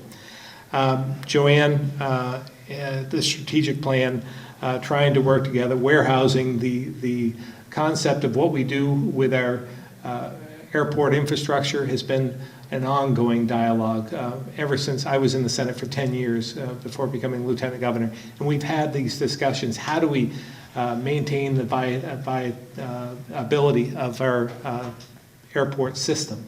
And it's a struggle. It's a challenge. You know, we're a state of 625,000 people, so we can't do everything for everyone, but it's a great concept. Maybe we can do something in the future there as well. We should pay attention to that. Dutch, the RDCs working together, I think is essential.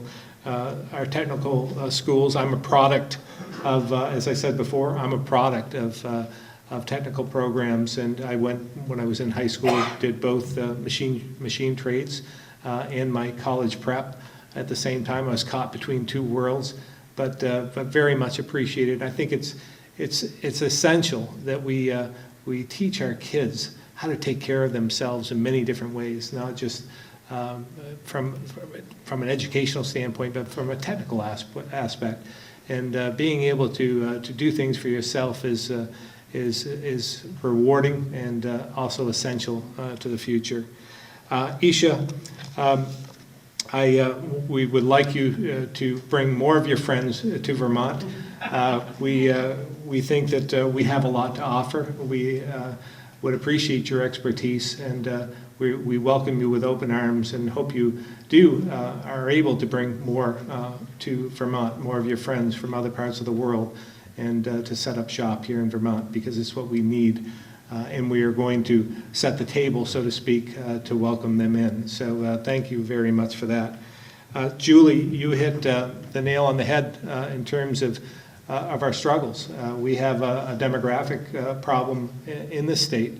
As I said before, 625,000 people. What's changing is that our population is stagnant, but our demographics are shifting. We're losing the category from 25 to 45. And when you look at that, the 25 to 45 category, over the last 10 years since the last census, we've lost 30%, 30,000 people out of that category alone.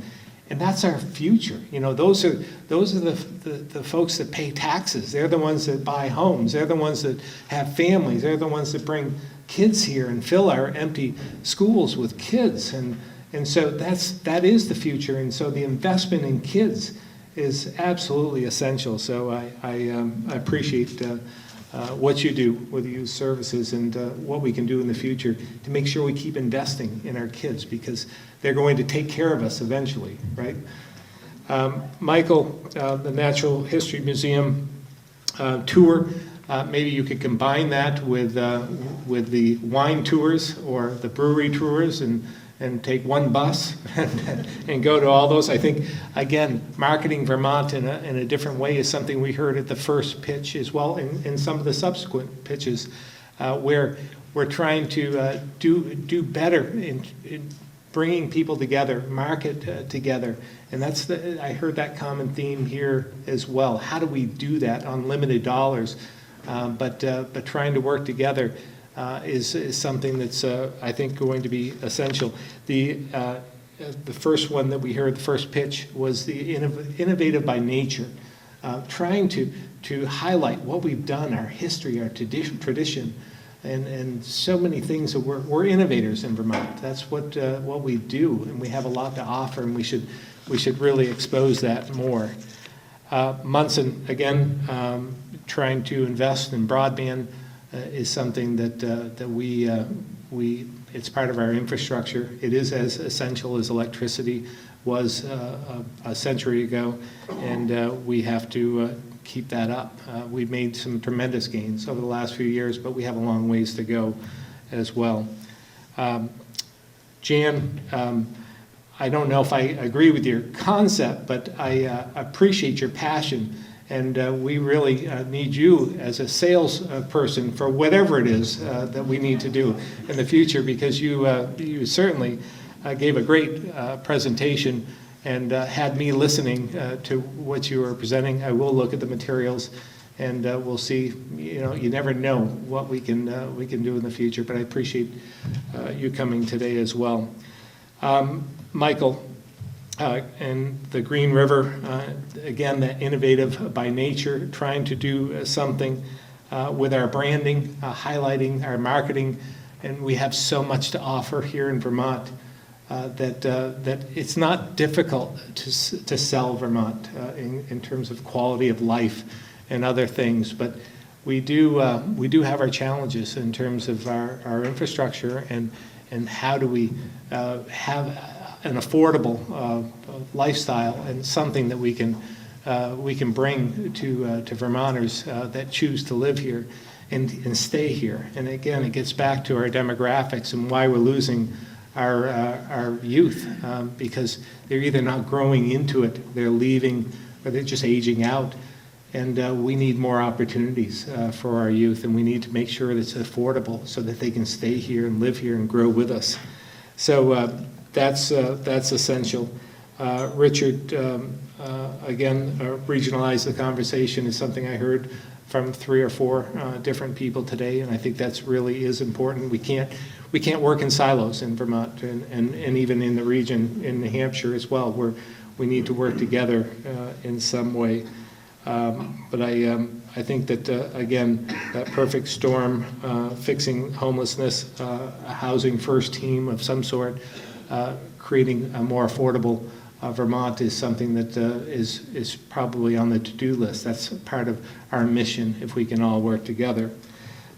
Eli, thanks for being in business in Vermont for 20 years. I think that's commendable, and I know what you mean. I've had my business now for 30 years. I keep thinking it's going to get easier, but every day is a new challenge, and it doesn't seem to get a lot easier. There's more, some days are challenging, some days are rewarding, and some days you just wonder why you're still here and doing this.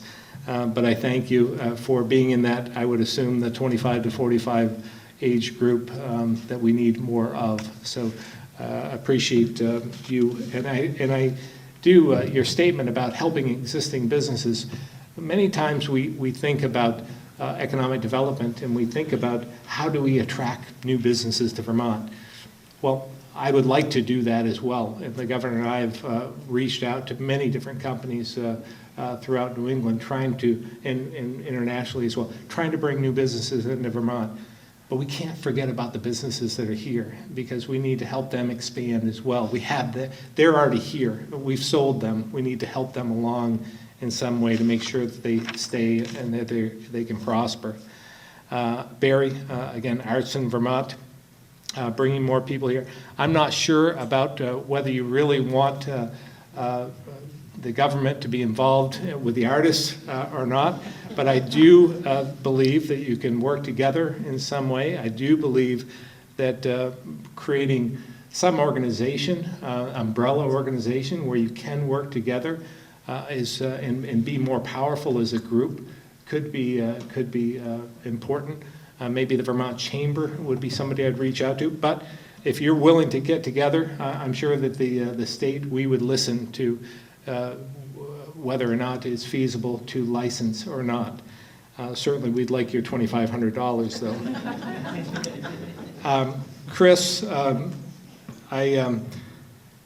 there was a couple things that you said, but I've lived in Vermont all my life, and I still go to places in Vermont that I've never heard of or seen before. So there's always something new that we can always learn in our own backyard. And I do race cars, but I also bike an awful lot. Last summer I biked 4,000 miles across Vermont roads. And I, again, appreciate those communities and some of the areas, and we are challenged from an infrastructure standpoint, not just broadband, but in wastewater, water. Water is another one that's we can't forget, and stormwater as well for the protection of some of our natural resources. And so we can't forget about replacing, upgrading our existing facilities. And again, it's a challenge, and there's not enough money to go around at times, but we have to do what we can. And again, I wanted to let you know that we are going to summarize all that we heard today and then we'll distribute that to those that hear, to legislators, hopefully trying to get some ideas on what we can do to put these into action. And when we look at the last biennium, I looked at the bills that were introduced. There were 1,211 bills introduced in the last biennium. And out of the 1,211, there were about 20 bills that we looked at that would have had a positive effect on the economy. And out of those 20, there were about 3 or 4 that passed. So that's when I started thinking about what can we do to help ourselves through this. Because, you know, if we can all get on the same page to grow our economy, a more thriving economy, helps all of us, whether we're Democrats, Republicans, Independents, or Progressives. It really doesn't matter. It'll help all of us exist and prosper in the future. So I'm hoping that we can do what we can with what we heard today and what I hear from others throughout Vermont to try and put something together that we can all be proud of as we move forward.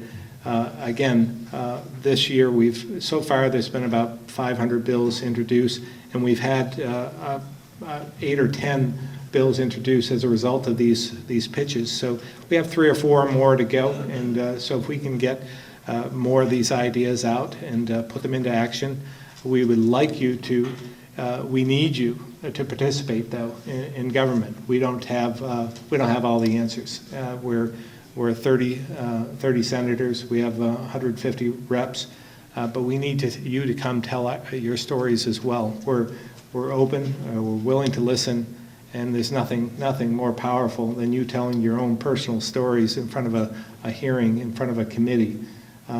Lobbyists are essential, but there's nothing more powerful than you. So we want you to use your government. It's your house. We're just caretakers there, and we're willing to point you in the right direction. So with that, be happy. We lost Mike. Okay. Becca and I would be happy to answer any questions you might have at this point. Yes, sir. Hi, I'm Jonathan Morse. I'm with the Sustainable Energy Outreach Network. And you forgot Natalie Blake. I don't think you... Oh, I'm sorry. Natalie, yes. Natalie, I did forget you. But I do think that bringing, again, more artists and the arts to Vermont is part of what we are. And we need to highlight that as well. So we appreciate that. Okay, so what I'm seeing as a common theme here is regionalism in the best possible sense. And that's not just a geographical regionalism, but a regionalism of effort and collaboration. I'm a building contractor, and I'm involved with an organization that encourages building contractors to come together and solve their common problems together. And we've had tremendous success with that. Our Sustainable Energy Outreach Network, or SEON, is really committed to making this area a hub for sustainable growth, sustainable research, sustainable energy output, and education. And I'm going to be talking with you about that because it's really essential that we get this education thing going. Workforce development, it's Becca's buzzword, going down here. Yeah, workforce development is, again, essential. We need more public-private partnerships. I was encouraged, again, with VTC being here, but I think that there are ways that we can have more tech training that really gets to the root of the problem. I'd like to see us move maybe to more 2-year programs. We've moved towards 4-year programs, but 2-year programs. I have some employees that work for me that graduated from VTC with 2-year degrees, and that's what we need in the industry. So I'm hoping that we can get back to that. And again, I wanted to mention with Natalie, I don't know what happened to the regional marketing approach, and you're talking about restarting that, and I'll look into that, but because I'm not sure what happened, and I'm sure somebody else here might be able to tell me. Yes? It started out, I don't know how many, 20-some years ago, with the 11 counties. Basically, counties were all deemed as regions. And at that time, I believe that Vermont Department of Tourism and Marketing was better funded, and they could afford to give out grants of about $40,000, $45,000 to each of these regional marketing organizations, who are generally, at least in my region, comprised of all volunteers. They were discontinued, I think, about 7 years ago when the budget started to shrink. It first became very competitive, and then it disappeared altogether. My region, the Shires of Vermont, still functions without any funding globally.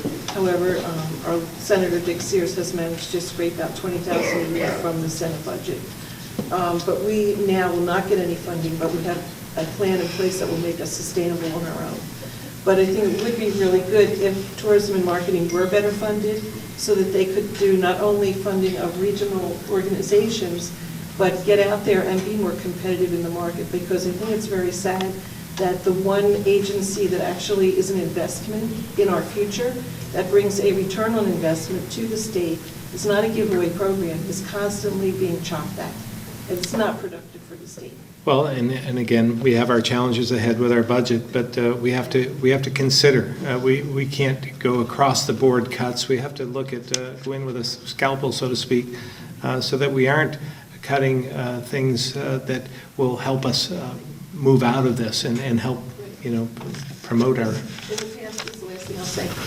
The past couple of years, it was the rooms and meals tax, which is generated through all the marketing that specifically that program did to market Vermont to out-of-state visitors, right, which is bringing money into the state. That money from rooms and meals is what helped carry our budget in the last couple of years. And tourism is one of our number one industries, yeah. Yes, ma'am. I live in Vernon. My name is Vernon Zlockover. I'm a potter, and I know Becca, and I know Mike, and I know Natalie even. I feel a tension and a contradiction, and I'm really concerned about it. I love Green Mountain State. I love the greenness of it. I love the environment here. And you bring in industry, and it goes. And I'm really concerned about that. It's a contradiction. I know we need economic development, but don't take away my greenness. Don't allow us to have billboards. That's why I moved here. Yeah, I'm not advocating for billboards, by the way. I know. No, you know what I mean. I hope you know what I mean. Yeah, Contradiction. I was born here in Vermont. I love Vermont. I don't want to live anywhere else. And I think we need a balance. We need to all survive. We have to all find ways to prosper. We need to find ways we can do with protecting our environment, protecting what we love so much. I don't think you're going to get any argument out of most of us in terms of trying to find that balance. Nobody wants to pave over the state.